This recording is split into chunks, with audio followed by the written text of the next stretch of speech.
الله أكبر الله أكبر الله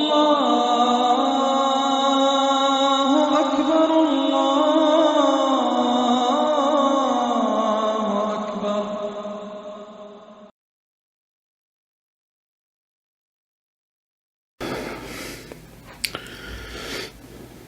الحمد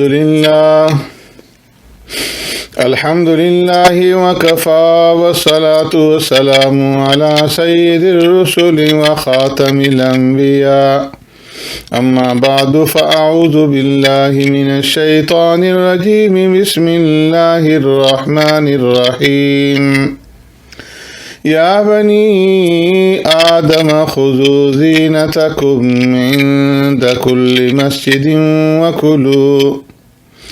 وكلوا واشربوا ولا تسرفوا إنه لا يحب المسرفين صدق الله مولانا العظيم. قابل صد احترام سامعین و ناظرین، السلام علیکم ورحمۃ اللہ وبرکاتہ. آج کی اس مجلس میں لباس سے متعلق جو آداب اور سنتیں ہیں ان میں سے چند کا ذکر کروں گا. اسلام کی تعلیمات انسانی زندگی کے ہر شعبے پر محیط ہیں. زندگی کا کوئی شعبہ اور کوئی گوشہ ایسا نہیں ہے جو اسلام کی تعلیمات سے خالی ہو. پیارے پیغمبر صلی اللہ علیہ وسلم نے جس طرح زندگی گزارنے کے سارے معمولات کے بارے میں امت کو تعلیم دی، امت کو سکھلایا کہ یہ حلال ہے، یہ حرام ہے، یہ کھاؤ، یہ نہ کھاؤ، اس سے بچو، یہ صحیح ہے اور یہ غلط ہے. اسی طرح پیارے پیغمبر صلی اللہ علیہ وسلم نے لباس اور کپڑوں کے بارے میں بھی آداب سکھلائے ہیں اور واضح ہدایات دی ہیں کہ تمہارا لباس کیسا ہو اور لباس کس طرح پہنا اور اتارا جائے، کون سا لباس اختیار کیا جائے اور کون سے لباس سے بچا جائے. مرد ہے تو اس کا لباس کیسا ہو اور عورت کا لباس کیسا ہو، اس لیے کہ شریعت میں لباس کو بہت زیادہ اہمیت حاصل ہے. اس لباس کی وجہ سے آدمی کے دین پر، اس کی اخلاق پر، اس کی زندگی پر اور اس کی معاشرت پر اور اس کے طرز عمل پر گہرے اثرات مرتب ہوتے ہیں. اور اس کا ایک ثبوت ہمیں خیر القرون کے اندر ملتا ہے. چنانچہ خلیفہ ثانی سیدنا فاروق اعظم رضی اللہ تعالیٰ عنہ کے متعلق یہ مشہور واقعہ ہے کہ ایک مرتبہ آپ مسجد نبوی میں خطبہ دینے کے لیے تشریف لائے. اس وقت وہ ایک شاندار جبہ پہنے ہوئے تھے اور جب خطبہ سے فارغ ہو کر کے گھر تشریف لے گئے تو جا کر کے اس جبہ کو اتار دیا اور فرمایا کہ میں آئندہ اس جبہ کو نہیں پہنوں گا، کیونکہ اس جبہ کو پہننے کی وجہ سے میرے دل میں بڑائی اور تکبر کا احساس پیدا ہو گیا، اس لیے آئندہ اسے میں نہیں پہنوں گا. تو اس سے معلوم ہوا کہ لباس کا اثر انسان کے اخلاق پر، کردار پر اور اس کی زندگی پر پڑتا ہے. اس لیے لباس کو معمولی چیز سمجھ کر کے نظر انداز نہیں کرنا چاہیے. اور اسلام نے لباس کے بارے میں جو بنیادی اصول بیان فرمائے ہیں ان کو سمجھ کر اس کے اوپر عمل پیرا ہونا چاہیے. چنانچہ قرآن کریم میں رب العالمین نے لباس کے بنیادی اصول بتاتے ہوئے ارشاد فرمایا یا بنی آدم خذوا زینتکم عند کل مسجد، کہ اے اولاد آدم تم مسجد کی حاضری کے وقت اپنی آرائش لے لیا کرو۔ وَكُلُوا وَاشْرَبُوا، اور تم کھاؤ اور پیو، لیکن حد سے آگے مت بڑھو، اس لیے کہ اللہ تبارک و تعالی حد سے آگے بڑھنے والوں کو پسند نہیں فرماتا۔ ایسے ہی اللہ رب العزت نے فرمایا وَجَعَلَ لَكُمْ سَرَابِيلَ تَقِيكُمُ الْحَرَّ وَسَرَابِيلَ تَقِيكُمْ بَأْسَكُمْ، اور تمہارے واسطے کرتے بنائے جو تمہیں گرمی سے بچاتے ہیں، اور ایسے کرتے بنائے جو لڑائی سے تمہاری حفاظت کرتے ہیں، یعنی وہ زریں جن سے مقابلے کے وقت دشمن کی حملے سے بچاؤ ہوتا ہے۔ اسی طرح سورہ اعراف کے اندر اللہ تبارک و تعالی نے ارشاد فرمایا یا بنی آدم قد انزلنا علیکم لباسا یواری سوآتکم وریشا، فرمایا اے اولاد آدم ہم نے تم کو پہننے کے کپڑے عطا کیے جن سے تمہاری ستر پوشی ہو، اور تجمل اور آسائش کا سامان ہو، اور تقوی کا لباس تمہارے لیے سب سے بہتر ہے۔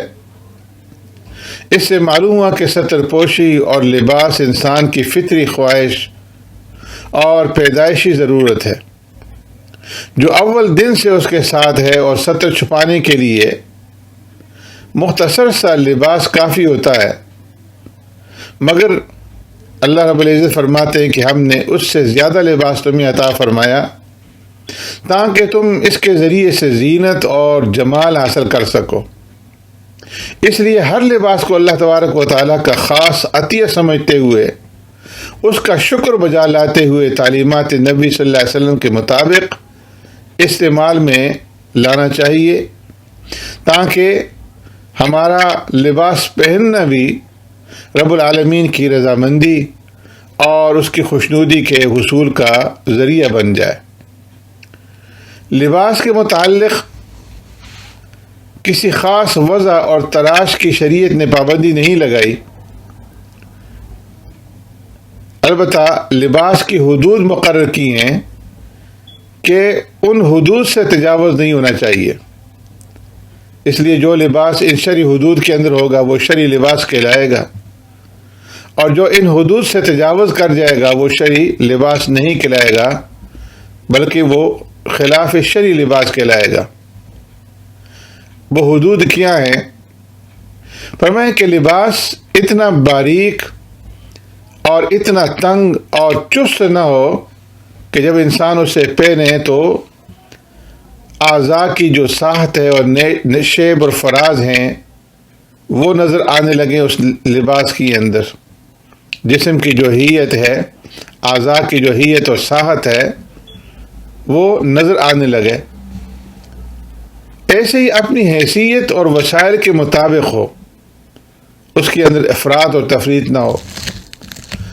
قومی لباس کو چھوڑ کر کے غیر مسلموں کے لباس کے مشابہ نہ ہو۔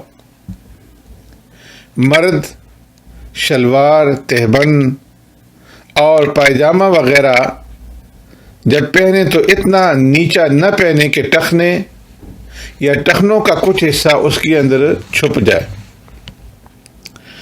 ایسے ہی مردوں کے لیے اصلی ریشم کا لباس پہننا حرام ہے۔ مرد زنانہ اور عورتیں مردانہ لباس نہ پہنیں۔ لباس صاف ستھرا ہونا چاہیے۔ مردوں کے لیے سفید لباس زیادہ پسندیدہ ہے، مردوں کے لیے خالص سرخ لباس مکروہ ہے۔ لباس کے بارے میں جو سنتیں پیارے پیغمبر صلی اللہ علیہ وسلم کا لباس چادر، لنگی، کرتا اور عمامہ ہوتا تھا۔ دھاری دار چادر پسند فرماتے تھے، اور امامہ کے نیچے پیارے پیغمبر صلی اللہ علیہ وسلم ٹوپی رکھتے تھے، اور کبھی آپ صلی اللہ علیہ وسلم صرف ٹوپی پہنتے اور کبھی صرف امامہ بھی باندھ لیتے تھے۔ پیارے پیغمبر صلی اللہ علیہ وسلم کے امامہ کا جو شملہ ہوتا تھا یہ کبھی ہوتا تھا اور کبھی نہیں ہوتا تھا، اور شملہ جو ہے یہ کمر کی جانب ہوتا تھا۔ پیارے پیغمبر صلی اللہ علیہ وسلم نے قبا بھی پہنی ہے، اور آپ صلی اللہ علیہ وسلم کی چادر مبارک کا طول 6 ہاتھ اور عرض 3 ہاتھ 1 بالش تھا۔ اس کو کہتے ہیں ہاتھ، تو 6 ہاتھ اور جو اس کی چوڑائی تھی وہ 3 ہاتھ اور 1 بالش تھی، اور تہبند کا طول 4 ہاتھ اور 1 بالش، اور اس کی چوڑائی، اس کا عرض 2 ہاتھ اور 1 بالش۔ تہبند نصف پنڈلی تک آپ صلی اللہ علیہ وسلم باندھتے تھے، اور چادر کا رنگ جو آپ صلی اللہ علیہ وسلم نے پہنی ہے وہ سرخ، دھاری دار، سبز دھاری دار اور سیاہ رنگ کی اونی چادر بوٹے والی اور بغیر بوٹے والی آپ صلی اللہ علیہ وسلم نے استعمال فرمائی ہیں۔ بعض روایات میں پائجامہ کا خریدنا اور پہننا بھی آیا ہے۔ سوتی کپڑا آپ صلی اللہ علیہ وسلم زیادہ استعمال فرماتے تھے، اور آپ صلی اللہ علیہ وسلم قیمتی کپڑا بھی استعمال فرماتے تھے۔ آپ صلی اللہ علیہ وسلم کا تکیہ چمڑے کا تھا جس کے اندر کھجور کی چھال بھری ہوئی تھی۔ لباس کے رنگوں میں پیارے پیغمبر صلی اللہ علیہ وسلم کو سفید رنگ کا کپڑا پہننا یہ زیادہ پسند تھا، اور اس کے پہننے کی آپ صلی اللہ علیہ وسلم نے مختلف موقعوں پر تاکید بھی فرمائی، اس لیے کہ یہ فطرتی لباس ہے اور اس کے اندر تواضع ہے۔ اس لیے جمعہ اور عیدین کے اندر اور محافل اور مجالس کے مواقع پر سفید لباس پہننا افضل ہے، جبکہ شوخ سرخ رنگ کے علاوہ کہ اس کو پیارے پیغمبر صلی اللہ علیہ وسلم نے ناپسند فرمایا ہے۔ حضرت عبداللہ بن عمر رضی اللہ تعالیٰ سے مروی ہے، مر علی النبی صلی اللہ علیہ وسلم رجل وعلیہ ثوبان احمران فسلم علیہ فلم يرد علیہ النبی صلی اللہ علیہ وسلم السلام، کہ ایک صحابی کا گزر پیارے پیغمبر صلی اللہ علیہ وسلم پر ہوا جو سرخ رنگ کے 2 کپڑے پہنے ہوئے تھے۔ انہوں نے پیارے پیغمبر صلی اللہ علیہ وسلم کو سلام کیا، تو آپ صلی اللہ علیہ وسلم نے جب اس کو سرخ رنگ کے کپڑے پہنے ہوئے دیکھا تو اس کے سلام کا جواب نہ دیا۔ دوسرے رنگوں کے کپڑے پہننا بھی پیارے پیغمبر صلی اللہ علیہ وسلم سے ثابت ہے، جیسے سبز یا ہلکے نیلے رنگ کے، زرد رنگ کے، سرخ دھاری دار وغیرہ، بشرطے کہ کوئی ایسا کپڑا نہ ہو جو عورتوں کے لیے مخصوص ہے، کیونکہ ایسے کپڑوں کا پہننا مردوں کے لیے ممنوع ہے۔ اس لیے کہ پیارے پیغمبر صلی اللہ علیہ وسلم نے ایسے مردوں پر لعنت فرمائی ہے جو عورتوں کی مشابہت اختیار کریں۔ اس لیے دوسرے کلر کے کپڑے بھی پہن سکتے ہیں، مگر مردوں کے لیے سفید رنگ کے کپڑے زیادہ پسندیدہ ہیں، جبکہ عورتوں کے لیے رنگین لباس ہی زیادہ پسندیدہ ہے، نہ کہ سفید لباس۔ حضرت عبداللہ بن عباس رضی اللہ تعالی عنہما سے روایت ہے، ان رسول اللہ صلی اللہ علیہ وسلم قال البسوا من ثيابكم البياض فإنها من خير ثيابكم وكفنوا فيها موتاكم، کہ پیارے پیغمبر صلی اللہ علیہ وسلم نے ارشاد فرمایا، سفید کپڑے پہنا کرو، یہ تمہارا بہترین لباس ہے، اور ایسے ہی کپڑوں میں اپنے مردوں کو کفنایا کرو۔ اور ایک روایت میں حضرت ابن عباس رضی اللہ تعالی عنہما سے مروی ہے، قال رسول اللہ صلی اللہ علیہ وسلم خیر اکحالکم الاسمد عند النوم ينبت الشعر ويجل البصر وخير ثيابكم البياض فالبسوها وكفنوا فيها موتاكم۔ پیارے پیغمبر صلی اللہ علیہ وسلم نے ارشاد فرمایا تمہارا بہترین سرما اسمد ہے جس کو سوتے وقت لگانے سے بال اگتے ہیں اور نگاہ تیز ہوتی ہے، اور تمہارا بہترین لباس سفید ہے، فرمایا کہ سفید لباس پہنو اور اسی کے اندر اپنے مردوں کو کفناؤ۔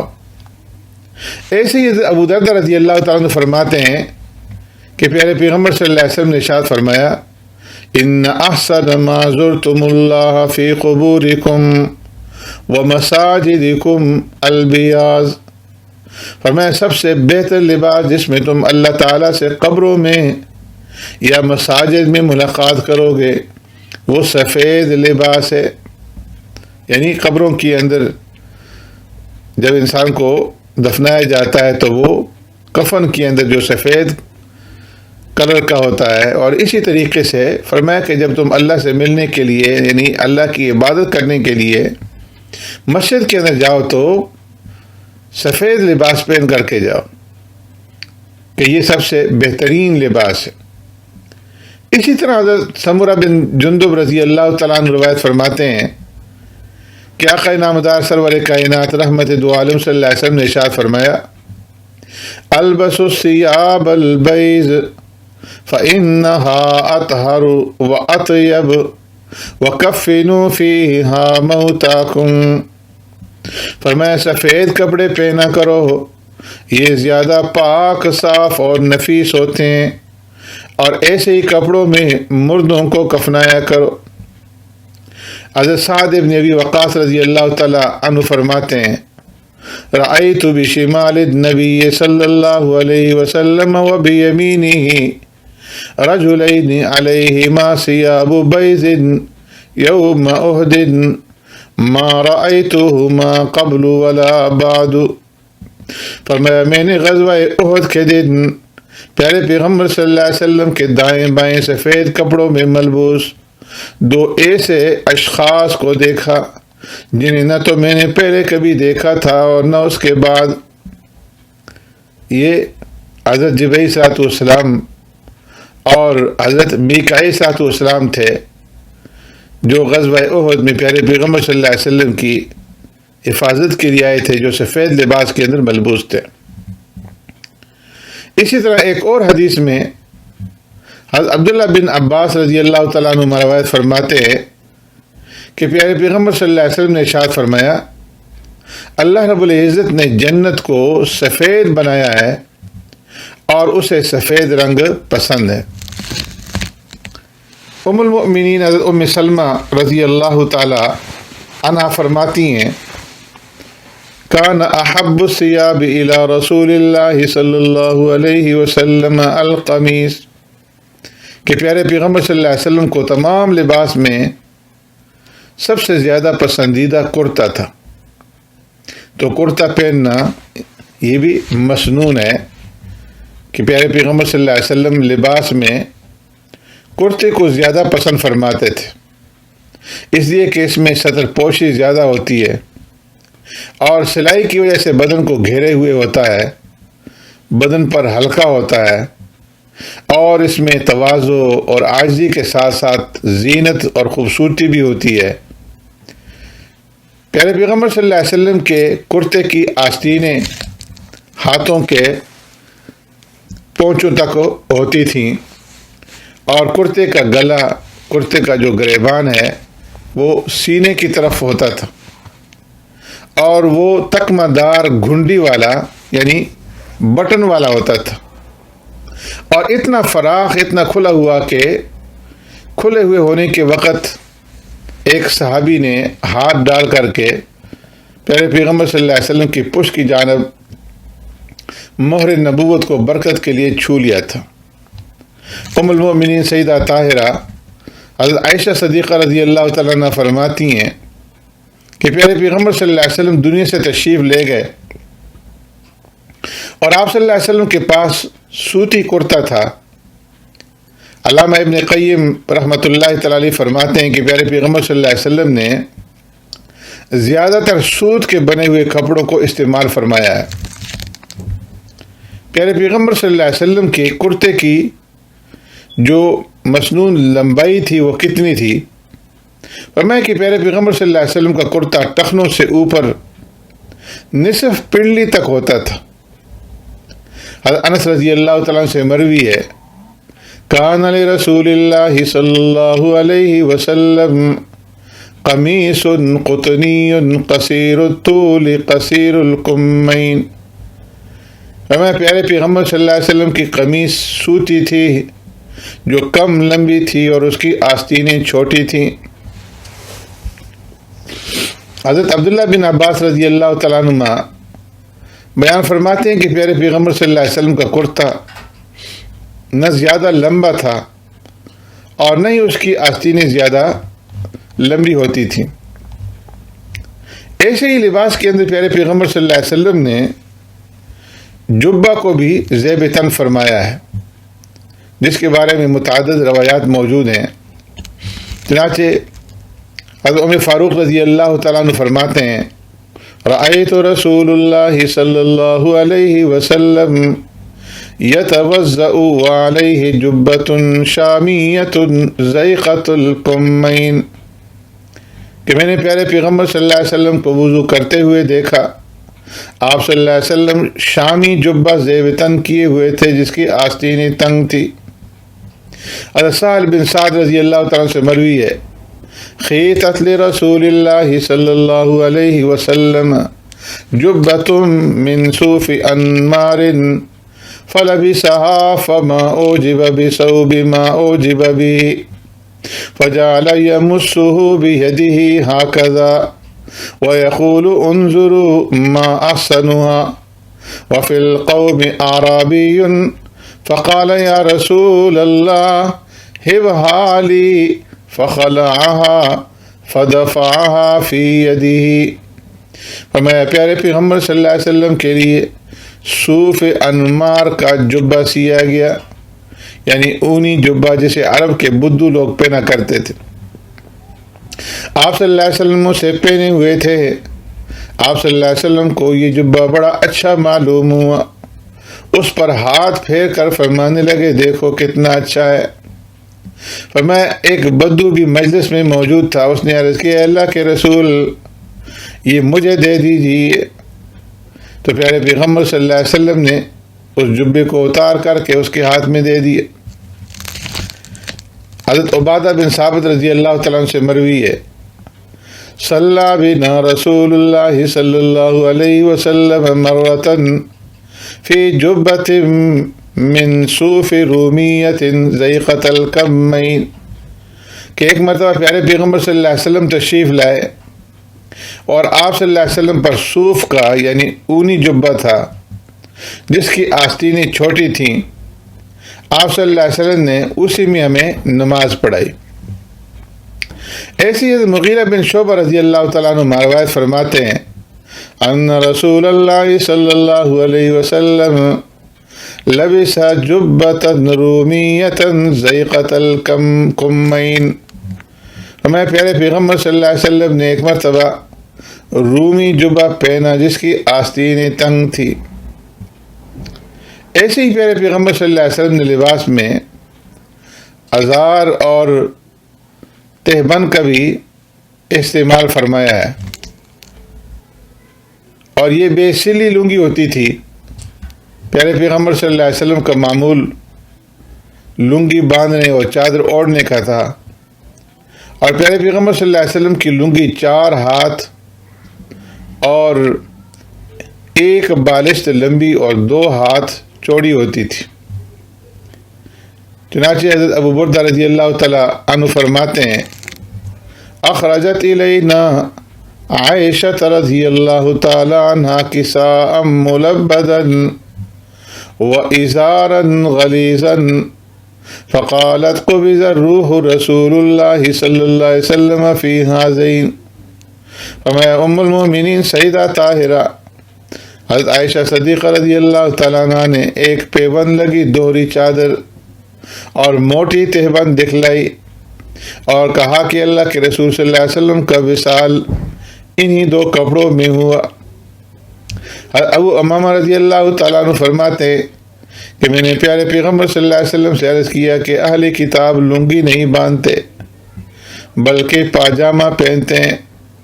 تو پیارے پیغمبر صلی اللہ علیہ وسلم نے فرمایا تم لوگ ان کے خلاف کرو، پاجامہ بھی پہنو، لنگی بھی باندھو.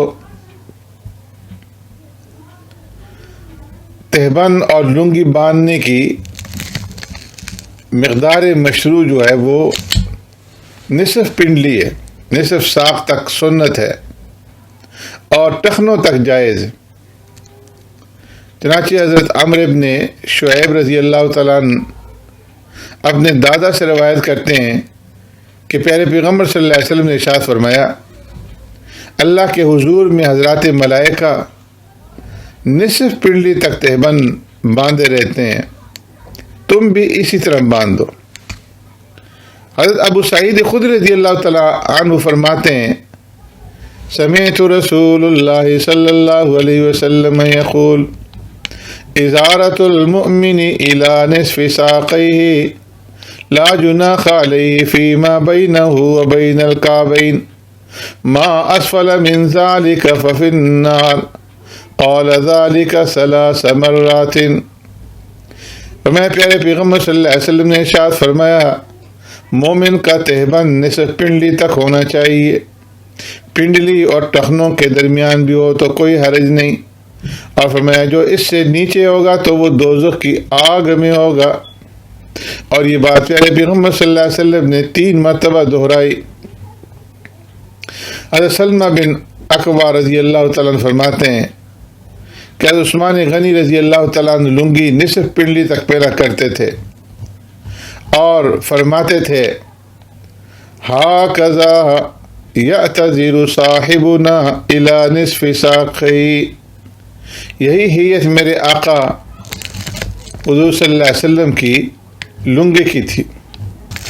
لنگی باندھنے کا مسنون طریقہ حضرت عبداللہ بن عباس رضی اللہ تعالیٰ عنہ فرماتے ہیں کہ پیارے پیغمبر صلی اللہ علیہ وسلم ناف کے ذرا نیچے ازار تہبند باندھا کرتے تھے کہ ناف معلوم ہوتا تھا.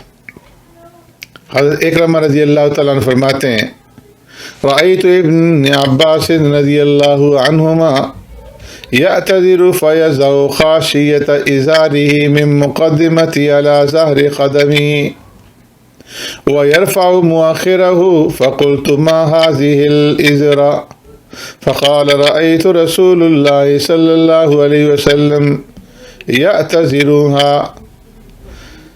فرمایا کہ میں نے حضرت عبداللہ بن عباس رضی اللہ تعالیٰ عنہما کو دیکھا کہ تہبند کے اگلے حصے کو زائد رکھتے اور پیچھے کا حصہ اونچا کر لیتے تھے. میں نے پوچھا اس طرح کیوں باندھتے ہیں؟ تو ابن عباس رضی اللہ تعالیٰ عنہما نے جواب دیا کہ میں نے پیارے پیغمبر صلی اللہ علیہ وسلم کو اسی طرح ازار باندھتے دیکھا. علامہ سیوطی رحمۃ اللہ تعالیٰ علیہ نے بیان کیا کہ پیارے پیغمبر صلی اللہ علیہ وسلم نے پاجامہ بھی پہنا ہے. پاجامہ پہننا حضرت ابراہیم خلیل اللہ علیہ الصلوۃ والسلام کی اور حضرت موسیٰ علیہ الصلوۃ والسلام کی سنت ہے کہ سب سے پہلے پاجامہ حضرت ابراہیم علیہ الصلوۃ والسلام نے پہنا اور اسی پاجامہ کی برکت سے انہیں قیامت کے دن سب سے پہلے لباس پہنایا جائے گا.